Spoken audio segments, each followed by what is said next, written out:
qishloq aholisiga ko'ra shahar aholisida ko'p ekan. Allergiya. Olimlarimiz buni statistika qilgan. Nimaga bo'lmasa qishloqda o't o'lanlar ko'p, daraxtlar ko'p, hayvonlar ko'p, hasharotlar ko'p. Lekin ularda organizmida shahar aholisiga o'xshagan sun'iy narsalar kam ekan. Allergiya bilan zaharlanish qanaqa farqlasa bo'ladi? Klinik ko'rinishiga qaraladi-da. Zaharlanish ta'sirida ham allergiya kelib chiqishi mumkin. Eshigimi? Boya aytib o'tganimdek, tanaga toshib ketgan toshmalar, qichishlar, nimadir aynigan narsa yeb qo'ydim, toshma toshib ketdi, qichishib ketdi. Toksikodermiya deymiz, zahar sifatida ta'sir qilib allergiyani keltirib chiqaradi. Ko'pincha bu zaharlanish bilan kelib chiqadigan allergiyalar bu yolg'on allergiya hisoblanadi. Bunaqa holatda oshqozon ichak tizimini tozalovchi klizmalar qilib, boyagidek natriy tiasulfatlar va shunga o'xshash individual ravishda yondashib davolasa maqsadga muvofiq bo'ladi-da. Xo'p, antigistaminlarni avlodlari bor. Nomi bilan sanang. Birinchi, ikkinchi, uchta avlodi bor. Timidrol, suprastin, tavigil bular birinchi avlod hisoblanadi. Ikkinchi avlodga sitirizin, laratadin dorilari, uchinchi avlod bu levositirizinlar, dezlaratadinlar va feksafenadinlar. Bu oxirgi avlod. Nima uchun aynan shuncha soha turib allergolog yo'nalishini tanlagansiz? Shu haqida ozgina gapirib bersangiz. Xo'p, birinchi o'rinda allergologiya sohasini tanlashimdan o'zi bilmagan holda bo'lib qolgan. 7-kursgacha endi ko'pchilik studentlik paytida o'g'il bolalar ayniqsa xirurg bo'laman degan maqsad qo'yishadi, keyin u o'zgarar ekan, baribir o'ylamagan sohalarga ketib qolishingiz mumkin ekan. 7-kursda bitirganimizdan keyin qarasak, уже hamma yoqda to'la kirish ordinatura. Keyin qarasak allergologiya bo'sh ekan. Allergologiya, mana shu allergologiya ham hozirgi kunda menimcha yaxshi soha deb shunda nima qilib bilmasdan kirib qolganmiz. Qarasak soha aktual. Hozir kundan kunga kuchayib ketyapti. Shunaqa. Shunga qarab o'z ustimizda ishlab, birinchi allergologiya markazida, Respublika allergologiya markaziga ordinaturaga kirganmiz. O'zi Toshkent davlat tibbiyot institutini tugatib, keyin Respublika allergologiya markazida ordinaturani tugatib, ustozlarning qo'lida ishlab, u yerda ham bir 18 yil ishladik. Juda ko'p bilimlarni oshirdik, praktikalar qildik, amaliyot o'tadik. Keyin hozirgi kunda kunduzi kompleks med klinikasida obedgacha bo'lamiz. Obeddan keyin Respublika dermatovenerologiya va kosmetologiya markazida faoliyat olib boramiz. Tushunarli, ajoyib. Xo'p, juda nozik mavzular ko'p, hali aytilmagan. Men internet rosa kuzatib chiqdim-da. Aynan allergiya mavzusida kengroq, ochiqroq ma'lumotlar yo'q. Shuning uchun ham siz taklif qilganmiz. Savollarimizga bardosh bilan, sabr bilan va ilmiy bo'lmagan, ya'ni siz bilan men ikkalamiz o'tirib gaplashadigan bo'lsak, oddiy xalq tushunmasligi mumkin. Xalq tushunadigan tilda oddiy, sodda va lo'nda qilib javob berasiz degan umiddaman, ma'lum. O'zi allergiya haqida aniqlik kiritib olaylik. Allergiya degani nima tushuniladi? Uni qo'zg'atuvchilari nima? Shular haqida. Allergiya degan so'z o'zining lug'aviy ma'nosini oladigan bo'lsak, grekcha so'zdan olingan allos degani begona, ergos ta'sir. Begona moddani organizmga ta'siri degan ma'noni bildiradi va unga nisbatan o'sha begona bo'lgan asosan oqsil moddalar allergiyani qo'zg'atadi. Shu oqsil moddalarga nisbatan organizmni normal bo'lmagan reaksiyasi, g'ayrioddiy reaksiya deb ham aytiladi. Bu normal bo'lmagan reaksiyasi. Bu ko'rinishlari juda ham ko'p. Bu teri ko'rinishida, masalan, qavarchiqlar, eshak yemi ko'rinishida bo'lishi mumkin. Allergiya dermatitlar ko'rinishida, qichishlar bilan bo'lishi mumkin. Yoki yuz qovoqlarning shishib ketishi bilan, ko'zda qizarishib ketishi, qichishlar, burun bitib qoladi, burundan suv keladi, sharillab, aksirishlar, tinimsiz aksirishlar, yo'tallar, allergik. yo'tal, keyin tomoq qichishib, yo'talish bilan bo'ladi. Vaqtida davolanmasa, keyin sekin-sekin pastki yo'llarga tushadi. Nafas qisish, xirillash, ozgina yurganda charchab qolish, bronxlarda spazmlar bilan yuzaga keladigan allergik holatlar bor. Va shunaqa og'ir holatlar ham borki, masalan, anafilaktik shok degan holatlar bor. Bittagina ari chaqishi bilan vaqtida yordam bermasa, xayrlashmasdan ketib qolishi ham hech gap emas-da. Shunaqa holatlar bo'ladi. Yoki dori allergiyasi. Yarimtagina aspirin bilan reanimatsiyaga tushib qolgan holatlar ham bo'ladi. Aks ta'sirlari? Aspirinning allergiyasi bor, chunki o'sha aspirin moddasiga o'sha bemorni organizmda sezuvchanligi yuqori. Organizmga har doim ham birinchi marta tushgan narsa organizmda allergiya paydo qilmaydi. Organizm uni oldin tanib olish kerak-da. Tanib olgandan keyin mana shu modda tushsa bizlar ishga kirishamiz deb tayyor turadi-da. Hujumga tayyor. Ikkinchi, uchinchilarida yoki 4-chi, 5-chilarida ham allergiya berib yuborishi mumkin. Endi boshida bo'lgan allergik reaksiyalar yengilroq o'tishi mumkin. Masalan, oldin yarimta aspirin ichdi-da, ozgina qichishib qoldi, toshma-tosh. Yana ichdi o'sha aspirinni. Endi yo'tal, nafas qisish bilan bo'ldi. Uchinchisida undan ham og'irroq holatda bo'lishi mumkin. Shuning uchun bemorlarga aytamizda, qaysi doridan allergiyangiz bo'ladigan bo'lsa, o'sha dorining ximiyaviy nomigacha bilib oling-da. Hozir targoviy nazvaniya ko'p. Sotuvdagi nomi ko'p-da, tarkibi bitta narsa. O'shani bilmasdan ichib qo'ysa, yana og'ir holatga tushib qolishi ham mumkin. Shuning uchun allergik holatlar juda ham bir qiziq mavzu. Bu yana javob berib o'taveramiz qadamma-qadam. To'g'ri, lekin bitta savol tug'iladi-da, mana bir yilda bir marta ginekolog qabuli, bir yilda 2 marta. Stomatolog qabuli bir yilda 2 marta. Urolog qabuli va hokazo deb bilamiz, odamlar o'zi uchun endi bormasa ham har holda buni ma'lumot sifatida eslab turadi. Lekin allergolog qabuli o'zi inson hayoti davomida faqat reaksiyaga uchragan paytda, allergik reaksiya bergan paytda bo'ladimi yoki oldindan borib tekshirib turish ham mumkinmi? Endi o'zi aslida bunda olib qaraydigan bo'lsak, birinchi allergiya bo'lgan odam u allergiyaligini bilmasligi ham mumkin. Hali aytdimki, burun bitadi, aksariyat u shamollash deb o'ylaydi. Bahor keldi, aksariyatda ko'zi qichidi, terapevtga borishi mumkin. Terapevt keyin allergiyan aniqlagandan keyin seni kasallik allergiya bo'lishi mumkin. Shunga borib ko'rib allergologga yuboradi. Keyin allergiya haqiqatdan ham aniqlangandan keyin u vrachiga 1 yilda bir emas, hattoki 6 oyda bir, kerak bo'lsa 3 oyda bir, zaruriyat tug'ilsa 1 oyda bir ham boradigan holatlar bo'ladi. Shuning uchun allergiyaga moyilligi borligini sezsa odam, uni har 6 oyda, umuman o'rtacha olganda har 6 oyda ko'rinib turish kerak. Mani allergiyam kuchayib ketmayaptimi? Yana boshqa narsalar ham qo'shilishi mumkin. Yo'q, shundaki savolimni tushunmadingiz. Allergiyaga uchrab bo'lgandan keyin borish mayli o'z yo'liga. Chunki endi uchrab bo'ldi, biladi allergiya borligini, terisida u yoki bu o'sha destruktiv o'zgarish deymizmi, boshqa deymizmi, o'zgarish berdi. Xo'p, buni aytmayman. O'zi umuman sog'lom odam, allergiyasi yo'q odam ertaga o'sha siz aytganingizdek dorilarda allergiya bor yo'qligini qanaqa aniqlash mumkin? Ya'ni yo'q, agar allergiyasi yo'q odam bo'lsa, allergologga borish shart emas. Shart emas. Shart emas. Ya'ni uni ko'rigi. Yo'q. Yo'q, lekin mana siz aspirindan allergiyasi bor yo'qligini bilmaydi-ku bemor. Yo'q, allergiya bo'lganda, uni anamnezida o'zi aspirin ichgan, ozgina qichishlab bo'lgan. U birinchi berganida hattoki ba'zi bemorlarimiz undan bo'ldi deb ham o'ylamaydi. Shundan bo'lganmikin? Aspirin-ku oddiy yoki paracetamol-ku yoki citramon-ku deydi. Shundan berganmikin, shu qichishib qoldi-da deydi. Diazalin ibuprofenni ichib oladi-da, o'tib ketdi. Keyingi safar yana aspirin ichadi-ku. To'xta, oldin ham aspirin ichganimda shunaqa bo'luvdi-ya. Bu safar ham aspirin ichdim. Cho'ti, menda aspirinda allergiya bor. Chiroy yonadi miyada. Miyada shunday yondida, to'xta, rostdan ham shunaqa deb keyin allergologga murojaat qilishi mumkin-da. Uni hech kim oldindan aytib bo'lmaydi uni. Senda mana bundan allergiya bo'ladi yaqinda deb hali unaqa tekshiruv xulosa yo'q. Bilib bo'lmaydi, ayniqsa dorilarga. Tushunarli. Allergiya kasalligi so'nggi yillarda ko'p uchrayapti. Boya suhbat boshida ham aytdik, ko'payib boryapti. Ya'ni aritmetik progressiyada emasda, geometrik progressiyada 2, 4, 6, 8 bo'lib ko'payib boryapti. Nima uchun? Xo'p, o'zi aslida allergiyaga birinchi o'rinda nasliy moyillik. Ota-onasida yoki buvisida kimdadir nasliy moyillik bo'lsa, o'sha odamlarda birinchi o'rinda allergik kelib chiqish ehtimoli ko'proq bo'ladi.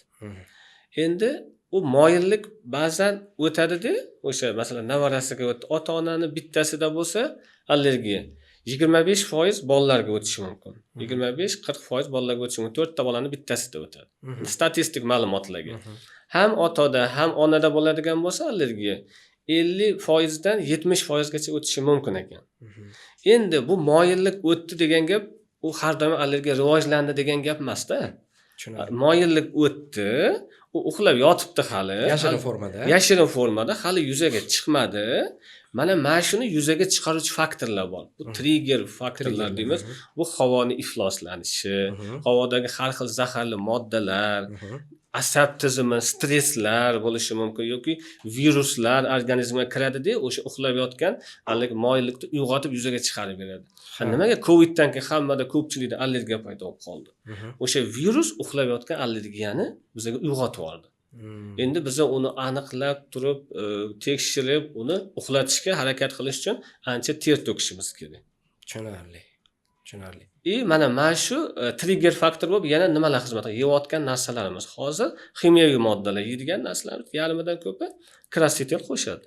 Rang beruvchi modda, aromatizator qo'shildi. Uni aynimaslik uchun yana nimadir kislota qo'shishi mumkin. Uni chiroyli ko'rinishi uchun yana nimadir ximikat qo'shiladi. Uni uzoq saqlanish uchun yana nimadir ximikat qo'shiladi.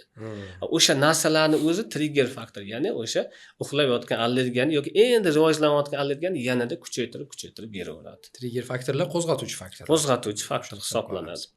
Xo'p, allergik kasallik bilan immunitet o'rtasida qanday bog'liqlik bor? Juda ham katta farq bor. Bu allergiya immun tizimidan rivojlanib keladigan holat, kasallik hisoblanadi. Allergiyani o'zi avvalambor aytib o'tish kerak, yolg'on allergiya bo'ladi, haqiqiy allergiya bo'ladi. Endi siz xalq tushunish uchun aytishim mumkin. Doktor dedi, 3-4 ta qulupnay yedim, hech narsa bezovta qilmadi. O'tirib bir kosa to'ldirib qulupnay yeb, hamma ham qichishib ketdi dedi. Bu yolg'on allergiya. Bu agar allergiya haqiqatdan bo'ladigan bo'lsa, yarimta qulupnay yesa, u ujur nima qilishi, yuzaga chiqishi kerak, reaksiya berish kerak edi. Haqiqiy allergiyada allergen tushadi organizmga, oqsil bilan bog'lanadi. Bu yerda T limfositlar, B limfositlar hammasi ishga tushgandan keyin immunoglobulin Y degan modda chiqadi. Limfositlardan keyin u hali endi semiz hujayra degan moddamiz bo'ladi. Uni devoriga o'tirib, ertadan gistamin degan moddalarni chiqarishiga yordam beradi. Gistamin chiqqandan keyin qizarish, qichish, shish, bo'g'ilish va boshqa biologik moddalar chiqqandan keyin yuzaga keldi. Bu haqiqiy. Boyagi qulupnayimiz tayyor gistamin bilan kirdi. Immun tizimga u tegmadi. U o'sha gistamin bilan kirdida, o'sha gistaminni o'zi hali klinikani keltirib chiqardi. Tushunarli. Shuning uchun immun tizimda haqiqiy allergiyada immun tizim juda ham ahamiyatga ega. Tushunarli. Demak, immun tizimni tashqaridan kelayotgan qo'zg'atuvchilarga nisbatan reaksiyasi. Albatta. Shunaqa tushunasiz. Xo'p. Allergiya irsiy bo'ladi dedingiz, bunga 100% qo'shilasiz, to'g'rimi? Allergiya irsiy bo'ladi desak sal noto'g'riroq bo'ladi. Irsiy moyillik o'tadi. Moyillik. U moyillik degan narsa yuzaga chiqmasligi ham mumkin. Chiqishi ham mumkin. Chiqishi ham mumkin. Ya'ni DNK ma'lumotlar bazasida allergiyaga moyil deb yozib qo'yilgan. Xuddi shunday. O'tadi, o'tmaydi, buni faqat Xudoning o'zi biladi. Hech kim oldindan ayta olmaydi bu narsa. Shunaqa. Tushunarli. Endi bolalikda mavzusi nozik mavzu. Bolalardagi allergik reaksiyalar. Keyin ko'pchilikda miflar bor-da, bolalikda bo'lgan o'sha eshak yemi deymizmi, urtikariya holati va hokazolar, allergik reaksiyalar, allergik dermatitlar yosh katta bo'lgandan keyin o'tib ketadi, o'z-o'zidan deyshadi. Shunga qanchalik qo'shilasiz?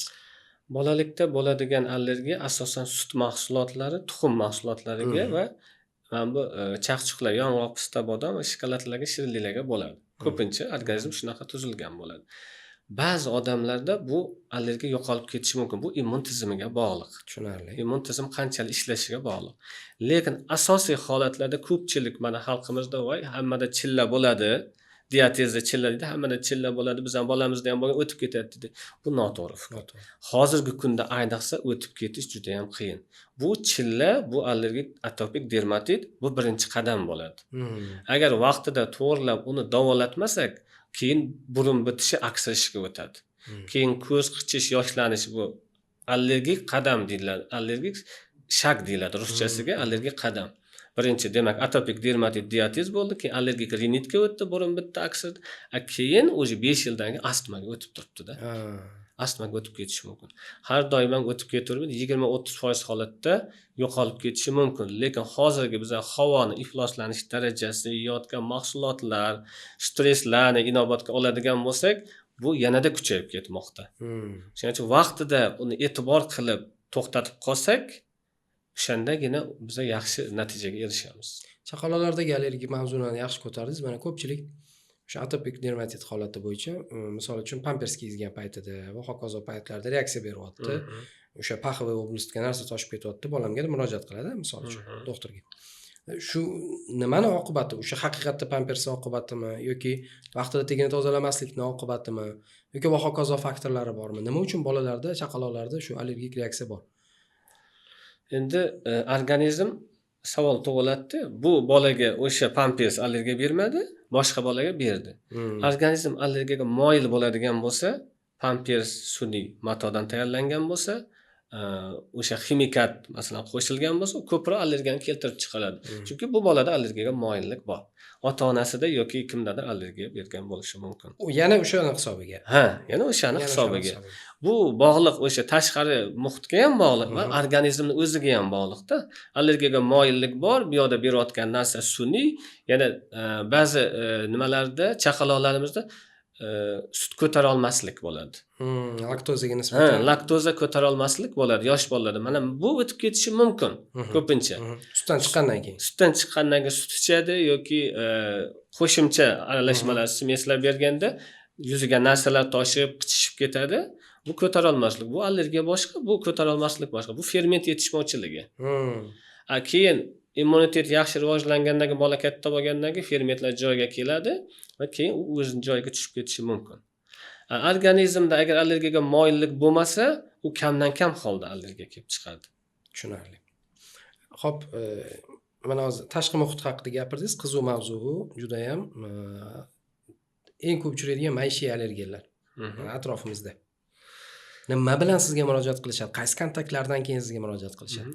Maishiy allergiyalarga juda ham ko'p mahsulotlar kiradi. Masalan, fermerlar ko'proq kasbiy faoliyatiga ham bog'liqda.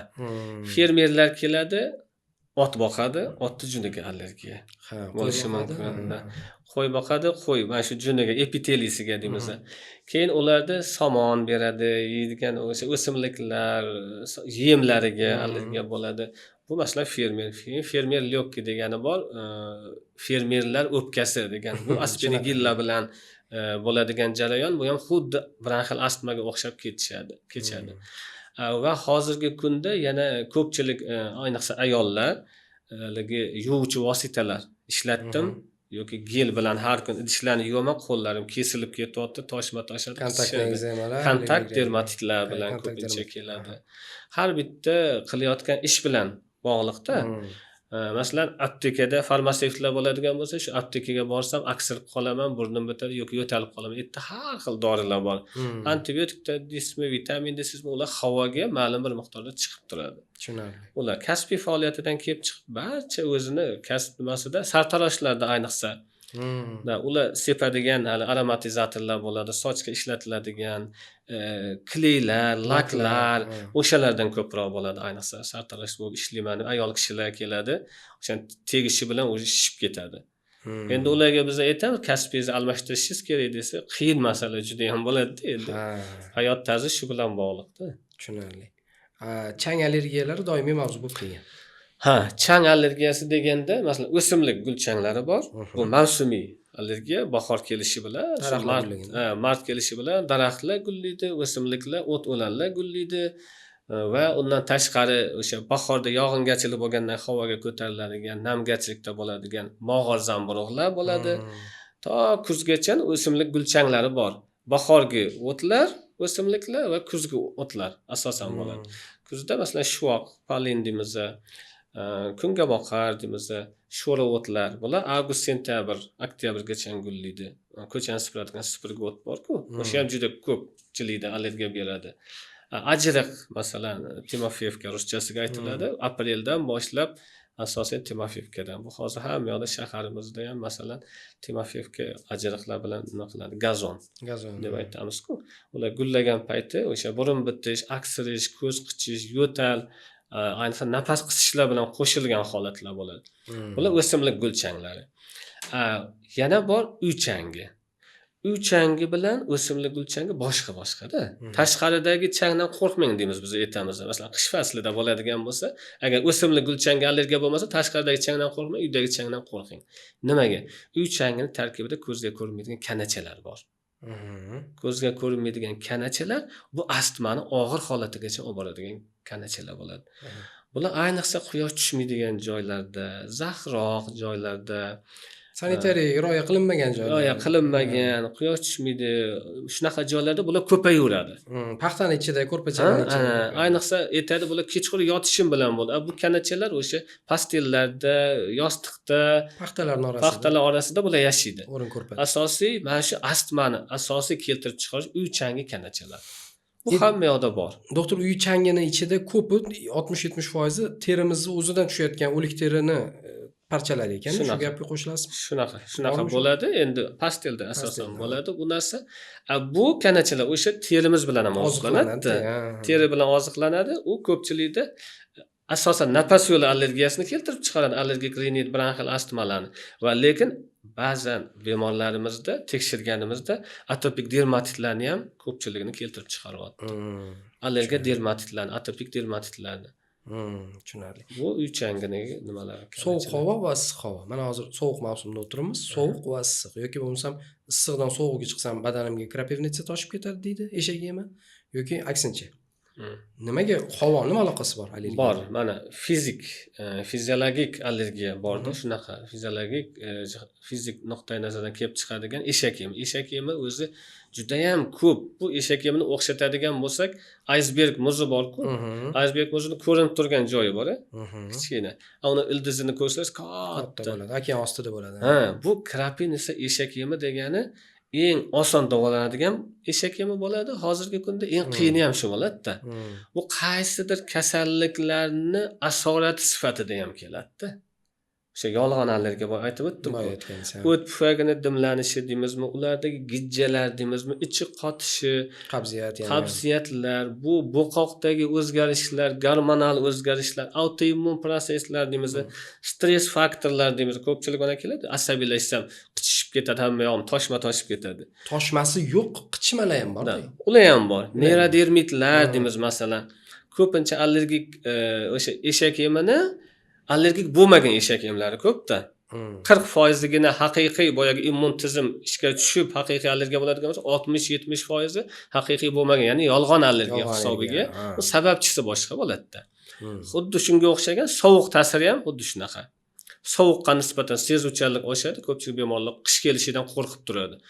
Qor o'ynasa yoki muzday suvga qo'lni yuvib qo'ysa, o'sha qo'llari shishib, achishib, qichishib ketadi. Keyin issiq joyga o'tgandan keyin yaxshi bo'lib ketadi. Bu fizik krapinisa, xolodovaya krapinisa deb ruschasiga aytiladi. Buni ham hozirgi kunda davolash usullari bor. Biz ham buni davolayapmiz. Tushunarli. Hududiy jihatdan mana o'zingiz monitoring qilasiz baribir o'zingiz uchun. Endi mayli, men katta statistikani so'ramayman. O'zingiz mana kuzatasiz. Kuzatuvlaringiz natijasida qaysi hududda yashaydigan aholida ko'proq allergiya qo'zg'aydi? Allergiya ko'proq qaysi hududlarda? Juda ham to'g'ri, dolzarb savol berdingiz. Qishloq aholisiga ko'ra shahar aholisida ko'p ekan allergiya. Olimlarimiz buni statistika qilgan. Nimaga bo'lmasa qishloqda o't o'lanlar ko'p, daraxtlar ko'p, hayvonlar ko'p, hasharotlar ko'p. Lekin ularda organizmida hali shahar aholisiga o'xshagan sun'iy narsalar kam ekan. Nafas olayotganimizda ham aromatizatorlar ishlatamiz. To'g'rimi shaharda? Uyimizni havosi yaxshi bo'lsin deb aromatizator ishlatamiz. Yeyotgan narsamiz hammasi yarim tayyor mahsulotlarmi? Ularni aynimasin deb qanaqadir sun'iy mahsulotlar ishlatiladi. Shu naqada bitta bemorim esimga tushib qoldi. Bitta fabrikada ishlatgan pecheni ishlab chiqaramiz dedi. Toshma toshib ketgan, yo'tal nafas qisyapti. Qiziqib so'radim, nimalar solasizlar desam, "Men bunaqa kislota, men bunaqa rangiga men buni qo'shamiz, bu 8 xil kamida nima qildi. O'zingiz yeysizmi shundan desam, yo'q biz yemaymiz" deb qo'yadi. Chunki agar tarkibini biladigan bo'lsangiz, uni yegiz ham kelmay qoladi-da. O'sha sun'iy mahsulotlar, stresslar, havo tarkibidagi mana bu nimalar zararli PM2,5 deymiz. Bu hozirgi kunda juda ham dolzarb, aktual. Mana shular hammasi bu immun tizimini o'zgartirib yuborar ekan. U qishloqdagi bola sekin-sekin organizmiga u o'rganib borar ekan-da. Havo toza, hamma yoq tabiiy. u sekin o'rganib уже unga normal reaksiya bo'lib qolar ekan. O'shaning uchun shahar aholisida allergiya juda ham ko'p. Hozir yaxshi narsani bir esladingiz. Bitta opamiz ishimiz yuzasidan bizga murojaat qilganlarida gaplashganimizda u kishi aytayotdilar, qarang deyaptilar, o'g'lim deyaptilar.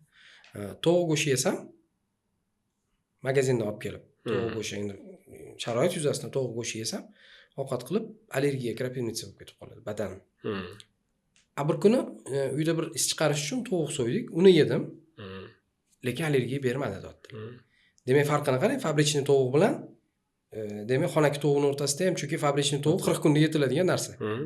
Uni ichiga solingan baribir go'shtga o'tar ekan bu narsa. Albatta, unga gormonlar, vitaminlar qo'shiladi, ularga tez yetiltirish uchun qancha kimyoviy vositalar qo'shiladi. Shunaqa. Demak, ta'sir bor. Albatta ta'sir, uni tayyorlash davomida ham. Grillar, boshqalar masalan tayyorlash davomida ham qancha narsalar qo'shiladi. Biz tekshiramiz-ku, mana qon olib allergiya testlar qilamiz. Tovuq go'shti allergiya yo'q-da. Mol go'shti, qo'y go'shtidan bor masalan-da. Tovuq yeyvering desam, o'sha xuddi siz aytganingizdek o'sha ko'chadan sotib olsa allergiya beryapti. Aytaman, xonadon tovuqini yeyishingiz kerak. Xonadon tabiiy tovuq bo'lishi kerak deyman-da. Uni yeganimda qo'zidi-ku, nima tovuqdan yo'q deb beryapsiz deb. Uni tarkibidagi moddani bu yerda ko'rmayapmiz-ku, deyman-da. Shunaqa yolg'on allergiya ham mana shunaqa qo'shimcha nimalar olib keladi-da. Hudud havo almashtirish masalasi-chi? Havo almashtirish masalasi yordam beradi. O'zi allergik kasalliklarni davolashda 3 ta yo'li bor-da. Aytib o'tadigan bo'lsa, allergiya berayotgan modda bor joydan bemorni allergiya beruvchi modda yo'q joyga olib o'tsak, bemorni davolashga hojat yo'q. Chunki allergiya beruvchi modda yo'q. Masalan, shaharda yashayapti, nafas qisyapti, zax joyda uyda turibdi-da, bemor biz Oqtoshda yashayapti, borib. U narsa yo'q. Bemorga dori-darmon kerak emas. Bu eliminatsiya effekti deydi, ko'chirib o'tkazish. Bemorni ko'chirib o'tkazib davolash. Bu birinchisi, davolash. Ikkinchi yo'l simptomatik davolash. Masalan, shu joyda qoldi, bemor endi yoqqa chiqishga nimasi yo'q, imkoniyati yo'q. Unga simptomatik, burni bitayotgan bo'lsa, burniga sprey beramiz, tabletka beramiz, antigistamin dorilar beramiz. Shular bilan vaqtinchalik pasaytirib turish. Endi uchinchi davolash usuli, endi u yoqqa borib ko'chib yashashga imkoniyat yo'q. Doimiy ravishda qiynalib yurishga u sabri chidamaydi, yana kasallik kuchayib ketishi mumkin. Uchinchisi, allergiya beruvchi moddani organizmga mayda dozalardan kiritib borib, organizmga moslashtirish. Immunitet hosil qiladi, to'ppa-to'g'ri. Immunitet hosil qilgandan keyin, o'sha allergiya beruvchi modda tushgandan keyin unga nisbatan boyagida nojo'ya harakat reaksiya bermaydi. Shu usul bizda davolash usuli asosiy hisoblanadi. Tushunarli. Shunaqa voqealar hozir oxirgi payt ko'payib ketdi. Ko'pchasini klinikalarda o'sha dori vositalarini, jumladan antibiotiklarni probasiz, boshqasiz bolaga qilib qo'yib, og'ir holatga tushib qolgan holatlar, hatto o'lim bilan tugagan holatlarni ham eshitamiz, bilamiz. Mana bir nechta klinikalarda o'sha narkoz vositalariga nisbatan, dori vositalariga nisbatan narkozda ishlatiladigan reaksiya natijasida bir necha odam o'limi haqida gap ketyapti. Gaplashsangiz, uni qo'shimcha kasalligi bo'lmagan, shunchaki o'sha narkoz uchun qilingan dorilar, o'sha protsessda qilingan dorilar allergik reaksiya berdi. Yuqori nafas yo'llariga yoki boshqasiga, atokvinki deydimi, nima deydi? Shunaqa holatlar berdi. Endi shu haqida ozgina gapirib o'tsangiz, dorilar, ayniqsa antibiotiklar va og'ir turdagi dorilarni hayot uchun qanchalik xavfli bo'lishi mumkinligi haqida. Endi mana dorilarga ko'pchilik aytadiki, proba qo'ysa, proba qo'yganda yaxshi bo'lar edi degan jumlalar bo'lib qoladi-da. Proba qo'yish kerak, lekin hamma doriga ham proba qilib bo'lmaydi. Hamma doriga ham proba qilinsin degan joyi ham yo'q. Endi qachonki mana ko'p allergiya beruvchi moddalar bor-da, preparatlar mayli, antibiotiklarga qilinsin, boshqa yana ko'p uchrayotgan dorilarga qilinsin, mayli, lekin siz hamma doriga allergiya proba qo'yib chiqa olmaysiz. Agar hammasiga proba qilsangiz, agar u bemor allergiyaga moyillik bo'lsa, battar allergiyani kuchaytirib beramiz. Reaksiya kirishib ketadi deb sezuvchanlik oshib ketadi. Endi proba qachonki qilganimiz ma'qul, bemorda allergiya anamnez degan narsa bor. Bemorni so'rab surishtiramiz, hayot tug'ilgandan boshlab qachondir senda krapivnitsa eshak yemi bo'lgandir, balkim ota-onangda allergiya bo'lgandir, balkim qachondir aksirib qolganmisan changda, balkim qaysidir doridan bo'lganmi deb so'rab surishtirganda, agar allergiyaga moyilligi bo'lsa, albatta allergiya proba qo'yish kerak. o'sha antibiotikka yoki boshqa moddalarga proba qo'yiladi. Probani ham o'zini bosqichlari bor. Ko'pchilik 0,5 yarim millilitr oladida yonboshga proba bu proba emas. Proba emas. Organizm sezmaydi ham buni. Yo'q, sezmaydi emas. U agar mabodo allergiya berib qolsa, u shokka tushib o'lib ketishi mumkin. O'sha yerda o'zida beradi o'sha. Hattoki даже hidiga allergiya beradigan kuchli shunaqa dorilar bor, shunaqa organizmlar bor. Probani o'zini bosqichlari bor-da. Proba agar haqiqatdan ham bemorda allergiyaga moyilligi bo'ladigan bo'lsa, so'rab surishdi. Birinchi teri ustiga tomiziladi. Suyuq dori bo'ladigan bo'lsa, 20 minut kutiladi. Hech narsa bo'lmagan bo'lsa 20 minutdan keyin teri ichiga ozgina yuborilib ko'riladi. Keyin yana kuzatiladi va keyin ozgina miqdorda uni yuborib ko'riladi. 0,5. U birdaniga 0,5 qilib yuborishga, hattoki o'sha probani o'zida ham shokka tushib qoladigan bemorlar borda. Shunaqa anafilaktik shok holati va yashin tezligida kechuvchi anafilaktik shok deydi. Mana ko'pchilik bemorlarga hatto yordam bera olmay qolyapti-yu. Chunki ular yashin tezligida kechadagi 5 minut ichida yordam bermasa, hayot uchun javob beruvchi organlar, miya, yurak, boshqa organlar o'ladi 5 minutda. Shunaqa tezlik bilan davleniya tushib yoradi, 0 davleniya bo'ladi, qon bormaydi, vaqtida yordam bermasa, o'lim bilan tugallanishi mumkin. Yoki nogironlik bilan tugallanishi mumkin. Endi proba ham bu 100% bizaga oldindan nima deydi, hayot saqlab qoladi degan narsa emas. Ko'pchilik bemorlarimiz keladi. Doktor dedi, Ceftriaxon olib 4 kun oldim ham dedi. 5-kun allergiya berib yubordi. O'shancha aytamiz biz bemorlar, o'rtoqlar, bu bunaqa kuchli dorilarni vrach nazoratida olinglar. Sizga allergiya bo'lgan paytda birinchi yordamni bera olishsin va birinchi yordam uchun o'sha yerda deksametazon, adrenalin, boshqa dorilar bo'ladi. 5-kuni ham berib olish mumkin. Faqat probani o'zigagina u ishonib qolish kerak emas. Ba'zan xatoliklar ham yo'l qo'yish mumkin bo'ladi. Ba'zi bemorlarimizdan gaplashganda Ceftriaxonga proba qo'yuvdi deydi, qizarib qichishib ketdi deydi. Mayli senga Ceftriaxon to'g'ri kelmas ekan, Cefazolin qilamiz deb aytdi deydi. Cefazolindan bo'g'ilib qoldim deydi. Ceftriaxon, Cefazolin, Cefipim hammasi bu cefalosporin guruh-ku. Shunaqa bitta guruhga emas. Bitta guruhga allergiya bo'ldimi, o'sha guruhni berish kerak emas hayot davomida. Umuman mumkin emas. Hatto yaqinlashish kerak emas. Yaqinlashish kerak emas. Hattoki shunaqa holatlar mana eshitib qolgan bitta bemorimda pensilinga allergiyasi bo'lganda. Qo'shni palatadagi bemorga pensilin qilgan. Uni hididan anafilaktik shok bo'lgan. Surishtirsak yonimizdagiga qiluvdi, hidida anafilaktik shok bo'lgan. Pensilinning hidi borligini hech voy, rosa kuchli. Pensilin, ampicillin oldinlar rosa qo'llanilgan, hozirgi kunda kamaydi. Hozir Ceftriaxon birinchi o'rinda turibdi allergiya berishi bo'yicha. O'zi sekin Ceftriaxondan ham ko'pchilik voz kechdi. Qo'rqmasdan hamma o'zicha uy sharoitida ham qilishadi. Bu narsa ham bor. Ikkinchidan keyin hali polipragmaziya degan narsa bor-da. Doktorga bormaydi, vaqtim ketadi, pulim ketadi. Undan ko'ra mana shu antibiotik olib yana bir vitamin ham qo'shib olaylik deb hamma dorilar palapartish qo'llash natijasida ham allergiya kelib chiqishi mumkin. Tushunarli. Va allergiyadan tashqari boshqa nojo'ya ta'sirlari bor. Qaysidir dorilarni bir-biri bilan qo'llab bo'lmaydigan holatlar bo'ladi. Hattoki yurak to'xtab qolishi mumkin bo'lgan dorilar bor-da, bittasi bilan bittasini qo'shib qilsangiz, hattoki shunaqa holatlar bo'lgan. Yurak to'xtab qoladi, ostanovka sersa beradi deydi. Shuning uchun farmakologiyada o'qitiladi. Men bu dori bilan bu dorini qo'shib bo'lmaydi. Hozirgi kunda ayniqsa moda bo'lgan kokteyl. Gripp bo'ldimi? Ichiga deksametazon, analgin, dimidrol, kalsiy glukan yana bitta narsalarni qo'shib yorib qiladi. Xudo ko'rsatmasin, bir kun bu reaksiya berish, shokka tushib qolishi ham mumkin. Yoki boshqa nojo'ya ta'sirlari bilan nogiron bo'lib qolishi ham mumkin. Birinchidan, ikkinchidan, biz uni ozgina isitma chiqqani bilan biz deksametazon nimalar bilan uni immunitetni bosib qo'yaversak, immunitetni battar tushiramiz. Antibiotikni o'ylamasdan beramiz. Antibiotik bu faqat sizni ani patogen mikroblarni o'ldirmaydi, u foydali mikroblarni ham o'ldiradi. Bizani 70% mikroblarimiz, foydali mikroblarimiz ichakda bo'lar ekan. O'shandan ko'pchilik ichi ketib qoladi, ichi buziladi, ichi qotib qoladi. O'shancha aytadi, ichingiz qanaqa keladi? Doktorga borsangiz, ichingiz qanaqa keladi deydi. O'sha ichaklarda yashaydigan normal foydali mikroblarni biz ko'paytiradigan bo'lsa, immun tizimi u kasallik dorisiz ham yengib olishi mumkin. Tushunarli.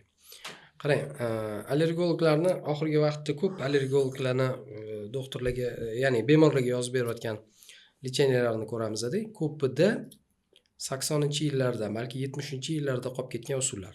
Jumladan natriy tiosulfat, natriy xlor va hokazolar bilan kapelnitsa qilish. Hozir mana zamonaviy tibbiyot yil sayin emas, kun sayin rivojlanib boryapti. Nima deb o'ylaysiz? Natriy tiosulfatlar, natriy xlorlar qanchalik allergik reaksiyalarga foydali? Endi o'zi bundoq olib qaraydigan bo'lsak, har bitta hali Ibn Sino ham aytganda, kasallikni davolamang, kasalni davolang degan. Nimagaki individuallik talab qiladi-da. Individual bemorga individual yondashish kerak. Faqat natriy tiosulfat bilan bu ish bitmaydi-ku. Natriy tiosulfat o'zi umuman olganda yaxshi dori hisoblanadi. U nafaqat allergiyaga, u zaharlanishga qarshi effekti bor. Organizmdagi zaharli moddalarni o'zi bilan biriktirib, allergiyada ham ko'pincha nimadir allergiya bo'lsa zaharlanishga o'xshab kechadigan turlari ham bor-da. Ular bilan o'sha tiosulfatlar ham yordam berishi mumkin ba'zi hollarda. Lekin u bilan qo'shib hozirgi zamonaviy mana antihistamin dorilarimiz bor. Oxirgi avlod o'shalarni qo'shib berish kerak bo'ladi va uni organizmni so'rab turishni individual yondashilgan holda davolashni nima qiladi? Talab qiladi hozir. Tiosulfat endi bu yomon dori deya olmayman, buni ham kerakli joylari bor. Hech narsa yordam bermagan holatda o'sha natriy tiosulfat yordam berishi mumkin-da. Shuning uchun individual yondashilgan holda davolash kerak. Allergiya bilan zaharlanish qanaqa farqlasa bo'ladi? Qarang, endi klinik ko'rinishiga qaraladi-da. Zaharlanish ta'sirida ham allergiya kelib chiqishi mumkin. Eshigimi? Boy aytib o'tganimdek, tanaga toshib ketgan toshmalar, qichishlar, nimadir aynigan narsa yeb qo'ydim, toshma toshib ketdi, qichishib ketdi. Toksikodermiya degan. Toksikodermiya deymiz. Bu ham o'sha organizmga как zahar sifatida ta'sir qiladi-da. Zahar sifatida ta'sir qilib allergiyani keltirib chiqaradi. Allergik kasalliklarda allergiyani o'zida bu individual faqat o'sha allergiya beruvchi moddaga organizm spesifik reaksiyasi bo'ladi. Ko'pincha bu zaharlanish bilan kelib chiqadigan allergiyalar bu yolg'on allergiya hisoblanadi. Bunaqa holatda oshqozon ichak tizimini tozalovchi klizmalar qilib, boyagidagi natriy tiosulfatlar va shunga o'xshagan individual ravishda yondashib davolasa maqsadga muvofiq bo'ladi-da. Tushunarli. Endi antigistaminlar haqida gapirganimizdan keyin xalqqa antigistaminlarni o'z boshimchalik bilan foydalanishi yomon oqibatlari haqida ham eslatib ketishimiz kerak. Albatta. Nima deysiz shu haqida? Xo'p, antigistaminlarni avlodlari bor. Nomi bilan sanang. Birinchi, ikkinchi, uchta avlodi bor. Dimidrol, suprastin, tavigil ular birinchi avlod hisoblanadi. Oldindan qilib kelayotgan. Eskidan. Ikkinchi avlodga siterizin, laratadin dorilari bu savdo nomi, masalan, Zadak, Laratal shunaqa nomlar bilan chiqadi.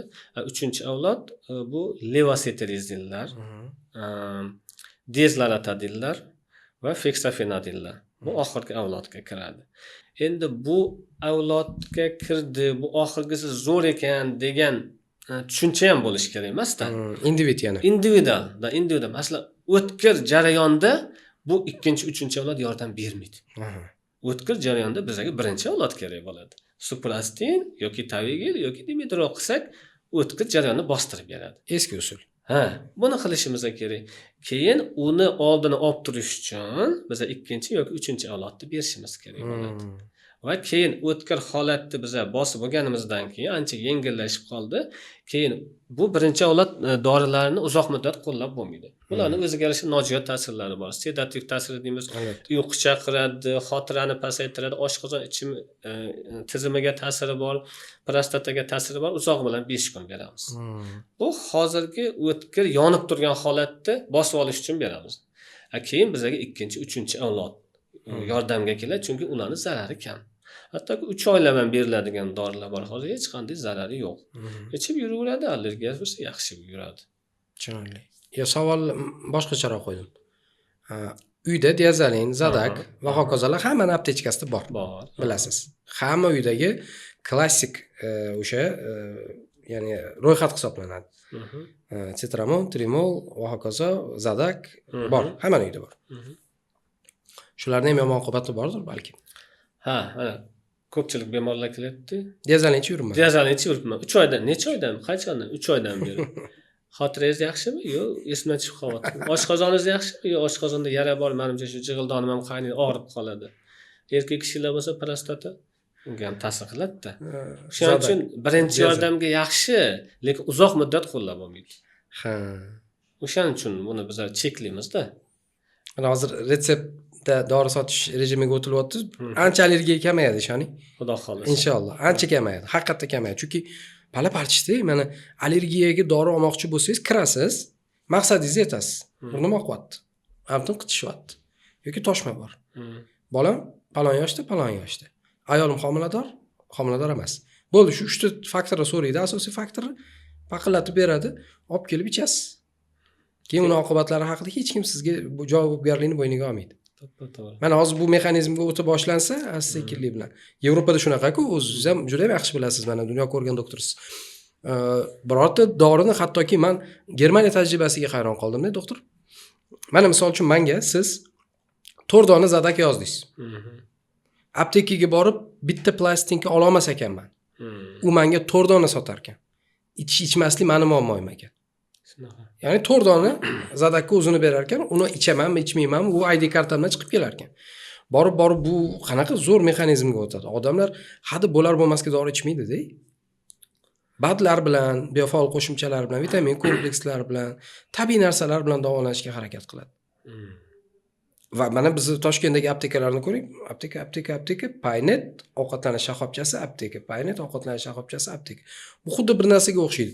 Yeb kasal bo'lib, sho'tingga pul tashab, yana kasal bo'lasan. Shunaqaga o'xshaydi. Endi mayli, gapirsa gap ko'p aslida, lekin yil o'tgan sari xudo xolasa bu odamlarning tibbiy madaniyatiga bog'liq-da. To'g'rimi? Albatta. Ya'ni odam o'ziga nisbatan, oilasiga nisbatan mas'uliyat his qiladigan bo'lsa, asta-sekinlik bilan bu narsalardan chiqib ketadi odamlarning o'zi. Va tabiiylikda gap ko'p-ku baribir. Tan oling, doktor. Qishloq aholisi degan. O'shani aytaman-da. Men hayron qolasiz. O'sha qo'shnilaringiz ichida qishloqdan kelib yashayotganlar bor, mana sog'lom, baquvvat, uncha-munchaga so'g'ib olmaydi. Biz ham Toshkentning bolasini bitta aylantirgan olib chiqib keling. Shamollaydi, boshqa aksirib yo'talib qoladi. Endi havo deymiz, boshqa deymiz, lekin bu yerda boshqa faktorlar ham ko'p-da, boyagi oziq-ovqat paketlari va hokazolar. Endi aniqlash usullari haqida gaplashaylik. Allergiyani aniqlash uchun qaysi tahlillar o'tkaziladi? Allergik testlar haqida gaplashamiz. Allergik testlar bundan necha yil oldin, 50 yildan beri qo'llab kelinayotgan teri skarifikatsiyon testlari bor. Shunaqa. Endi bu skarifikatsiyon testlarni o'ziga yarasha qarshi ko'rsatmalar mumkin bo'lmagan holatlari juda ham ko'p. Homilador ayollarga mumkin emas, 5 yoshgacha bo'lgan bolalarda mumkin emas, chunki immunitet tizimi hali to'liq rivojlanmagan deydi. Antigistamin ichgan bo'lsa yoki gormonal dorilar olgan bo'lsa, unda ko'rsatmaydi, noto'g'ri ketadi. O'shalar qo'llanilgan. Endi hozirgi kunda zamonaviy tekshiruvlar 2 kubikkina qon topshirasiz. Allergiya test, nimadan allergiyangiz borligini shunda chiqarib beradi. Bir sutkada. Hattoki hozirgi kunda zamonaviy tekshiruv molekulyar allergiya diagnostika yo'lga qo'yilgan. Bitta o'sha 2 kubik qon topshirishingizda 295 xil molekulani aniqlab beradi. U molekula, u oqsil yana qaysi moddada bo'ladi? Masalan, polinoz bilan bordingizda, bo'lim bitish, aksirish bilan bordingiz. Masalan, ajriqqa chiqdi, shuvoqqa chiqdi, supergotga chiqdi. Yana qaysi modda bilan u kesishma reaksiya qiladi. Ko'pchilik bemorlarimiz keladi, o'sha aksirib yurganimda qovun yesam yoki shaftoli yesam, u ham allergiya berib yuboradi deydi-da. Bu kesishma reaksiya, periklosniy reaksiya deyiladi-da. Uni asosiy ildizi o'sha boyagi o'simlik gulchangini oqsili bo'ladi. Keyin o'sha masalan shaftoli nimani qishda yesa hech narsa qilmaydi. Yoki mana bemorlarimiz ko'pchilik keladi, doktor, men shu yerda qovun tarvuz yeganimda rosa bo'g'ilib qolardim. Turkiyaga bordim, yaqinda qovun ham yedim, shaftoli ham yedim, hech narsa qilmadi dedi. Demak, yerda o'sha ildizi yo'q-da, o'sha. U yoki bu faktori yo'q. O'sha kesishma reaksiya bo'lmayapti.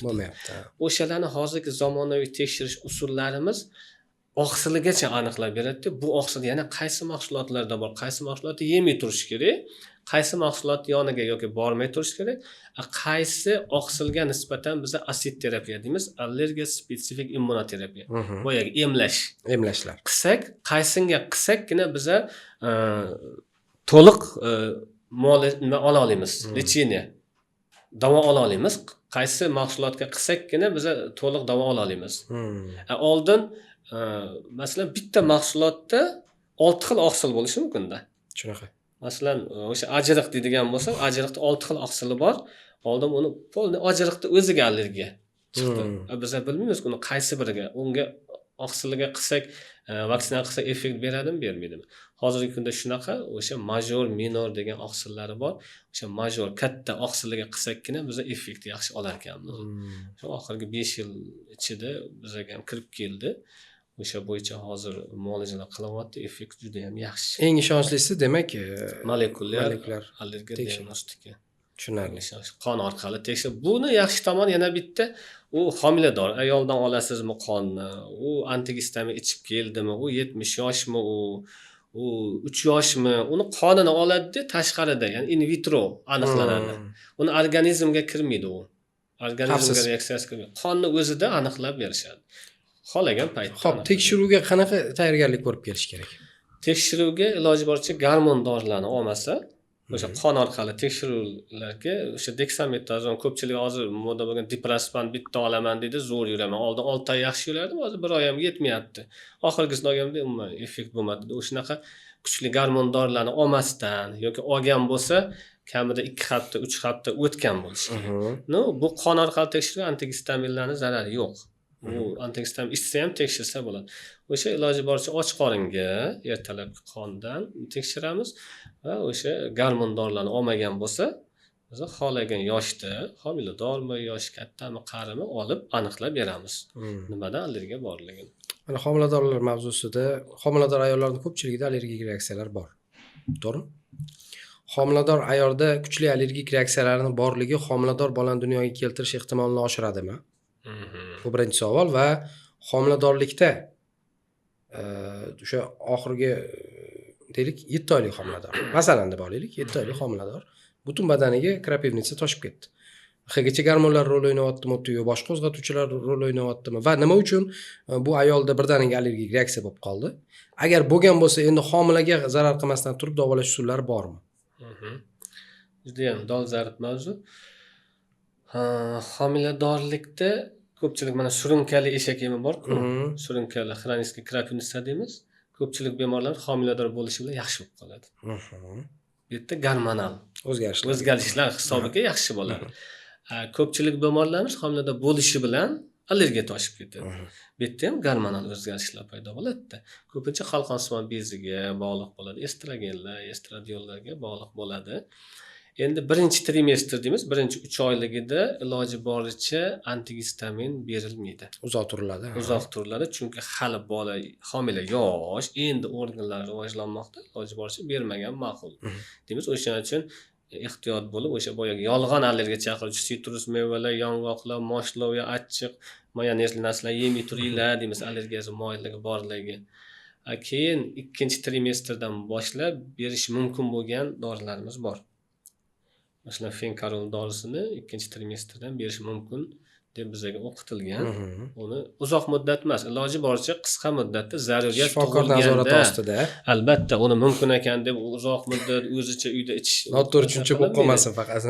Noto'g'ri tushuncha bo'lmas. Uni faqat allergolog ko'ribgina shuni bermasa, homilaga zarar keltiriladi yoki onaga zarar keltiradigan holat bo'lsagina, o'sha qo'shish mumkin. Endi shunaqa holatlar bo'ladi, hayotiy ko'rsatma bo'lgan holatlarda shunda gormonlar ham berishimiz mumkin. Agar biz gormonni bermaydigan bo'lsa, onani hayot xavfi ostida bo'ladi. Kivin kesishlari, anafilaktik shok holatlar bo'ladi. Shunaqa paytda biz majbur gormonal dorilarni ham beramiz. Faqat homiladorlar faqat vrach nazoratida, ginekolog nazorati va allergolog nazoratidagina davolash muolajalarini olib borish kerak bo'ladi. Bu ikkita odamning hayotiga javobgar bo'ladi. Yana bitta narsani aytib o'tishim kerak, burun bitish allergik rinit hisobiga. Homiladorlar riniti ham bor-da. Gormonlar hisobiga burun bitish yuzaga keladi. Bunaqa paytda ham o'sha homilaga zarar yetkazmaydigan dorilarimiz bor. Spreylar, ayniqsa gormonal spreylar biodostupnost juda ham kam, qonga so'rilmaydi. Shunaqalar bilan o'tkazsa bo'ladi. Ko'pchilik o'sha homiladorlarimiz tug'ishi bilan burni ochilib ketadigan turlari ham bor-da. Bu gormonal rinit deyiladi, o'sha homiladorlik rinit. Yana boshqa nimalar bor? Homiladorlik dermatiti, terida qichishishlar bo'ladi. Terida qichishishlar bilan keladi. Ularga ham o'sha homilaga zarar keltirmagan holda davo muolajalar qilsak bo'ladi. tug'ishi bilan yaxshi bo'lib qoladi. Kremlar, mazlar berishimiz mumkin.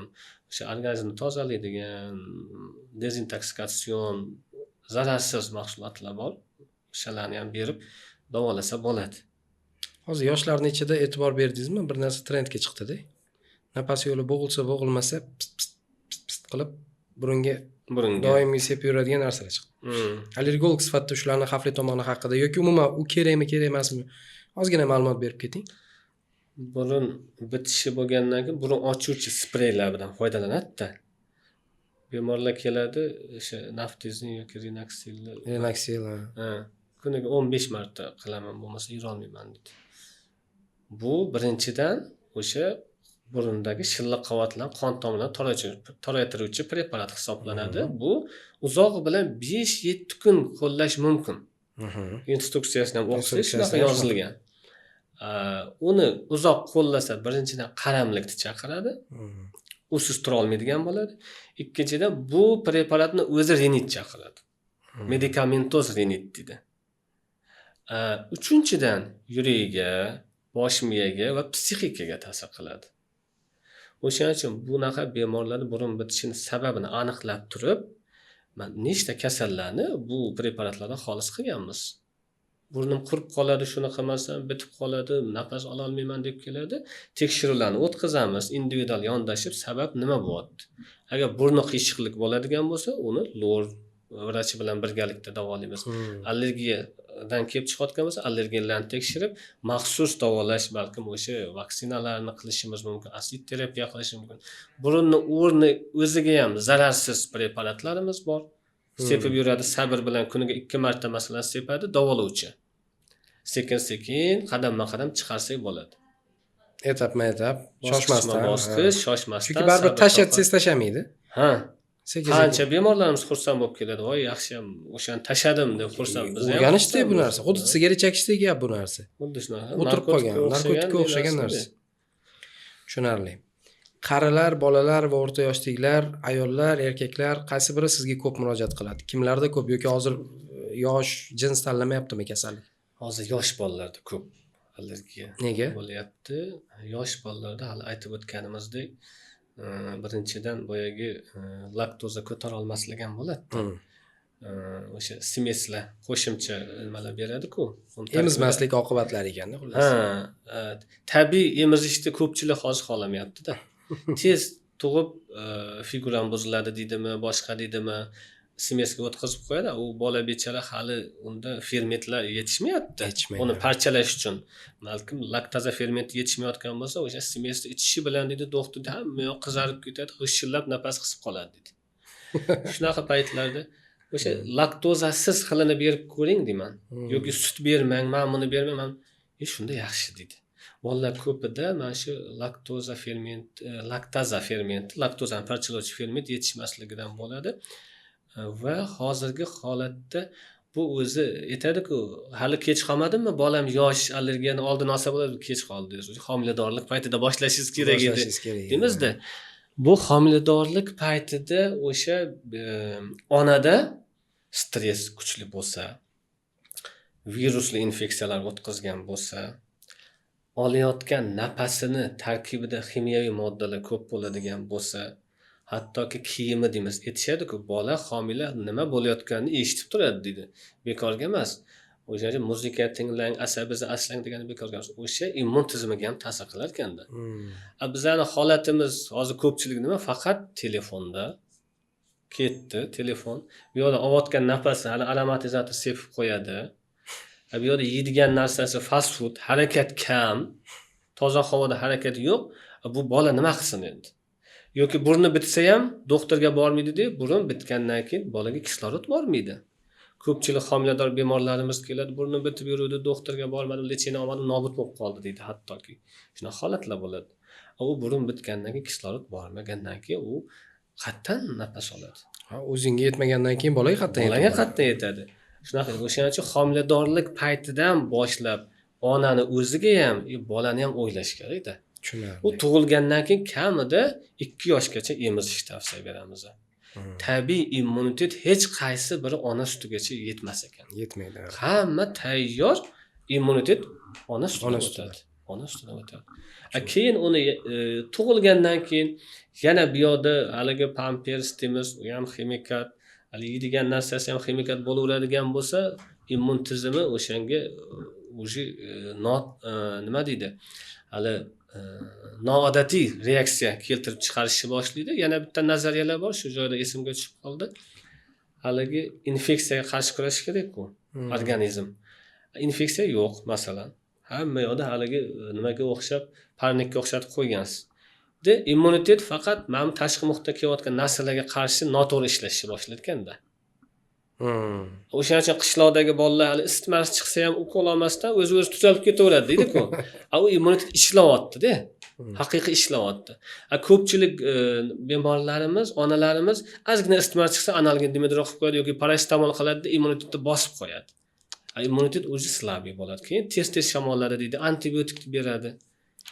Bu bo'lmaydi. Tabiiylik ko'proq kerak. Voy, moslashsin deng. Albatta, organizm immunitet ishlash kerak. Shunaqa yaratilgan. Har bitta tushayotgan narsaga organizm javob berish kerak, tabiiy o'zi. Hadi doriga o'rganib qolsa nima degan gap u keyin? To'ppa-to'g'ri. Sun'iy narsalarga keyin o'zi allergiya paydo bo'laverar ekan. Tushunarli. Xo'p, endi bir kulgili mavzu haqida gaplashamiz. Doktorlarga yoqadi, yoqmaydi bilmayman bu narsani, lekin kulgili-da haqiqatan.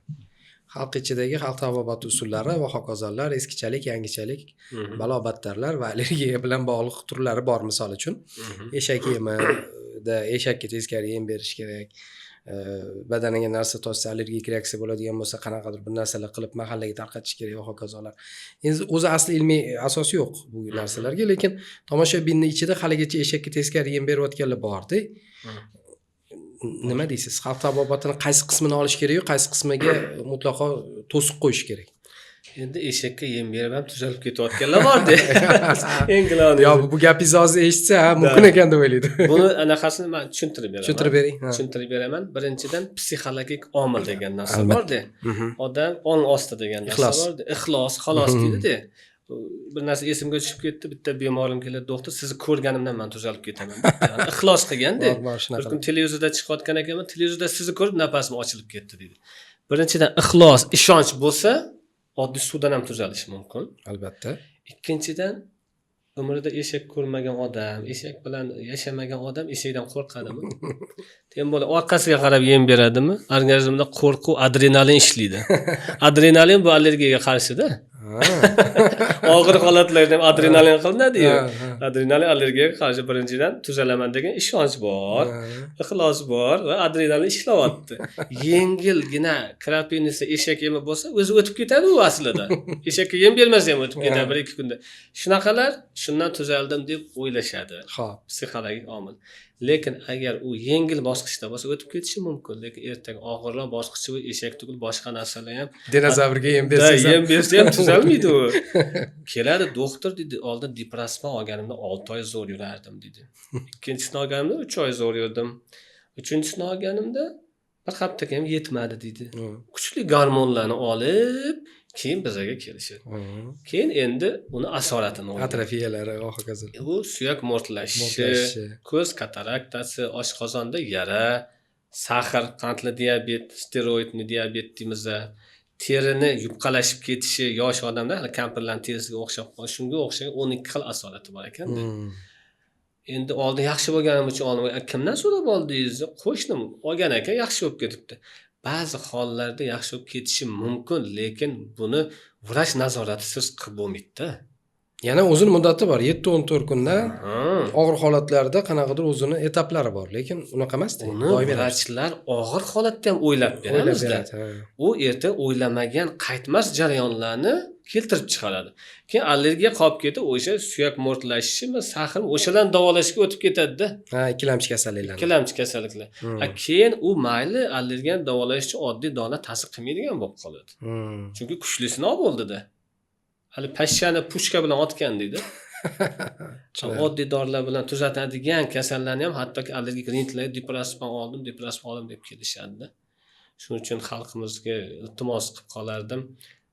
Mana shunaqa gormon dorilarni vrach nazorati bilan ko'p olmasdan hayotiy ko'rsatma bo'lganda shusiz iloji bo'lmasagina mayli, ruxsat beramiz biz ham. Shuna hayot Lekin uni allergik rinitni biz hozirgi kunda bemalol gormonsiz tuzatish imkonlari bor.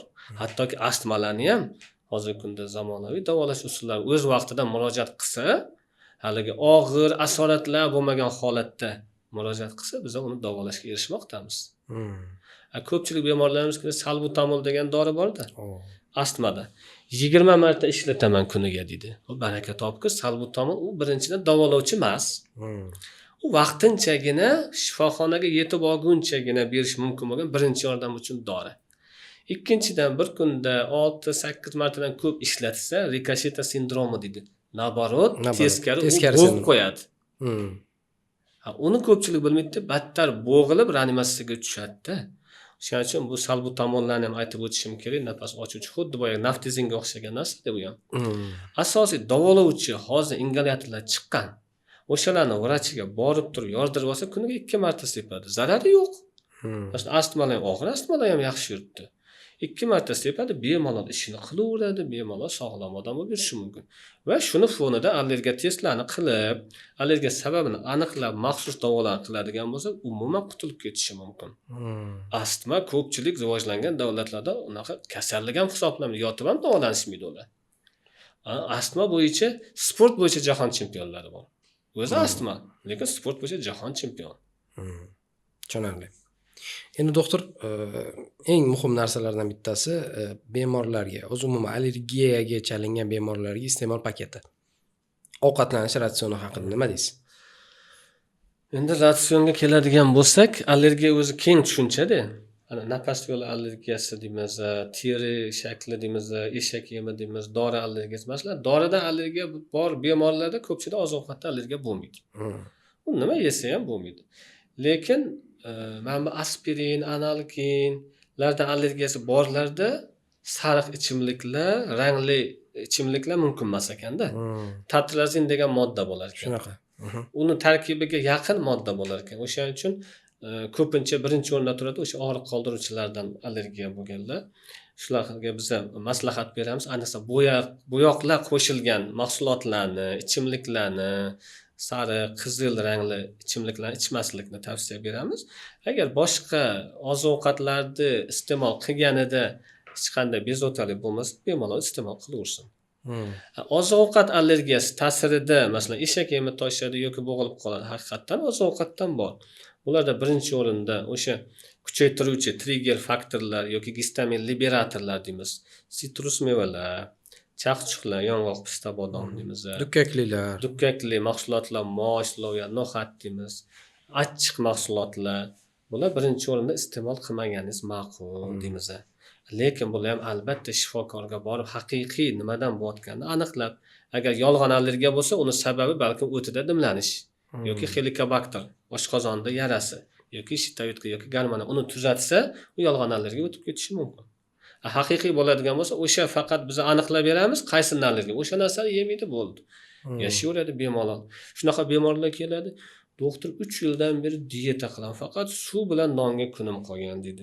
Ozib ketgan, immunitet tushib bo'lgan, tez shamollayman. Baraka topib tekshirtirsangiz bo'lmaydi. Hech kim aytmagan-da menga shuni dedi. Tekshirtirib haqiqiy allergiya berayotgan narsani yemang, qolgan narsani yeyavering. Deymiz. U juda ko'p cheklash ham bu yaxshilikka olib kelmaydi. Albatta. Ozuqa baribir modda kerak organizmga, vitaminlar kerak. Shunaqa. Endi allergologlar qaysi shifokorlar bilan hamkorlikda ishlashadi? Bizning ustozimiz aytadilar.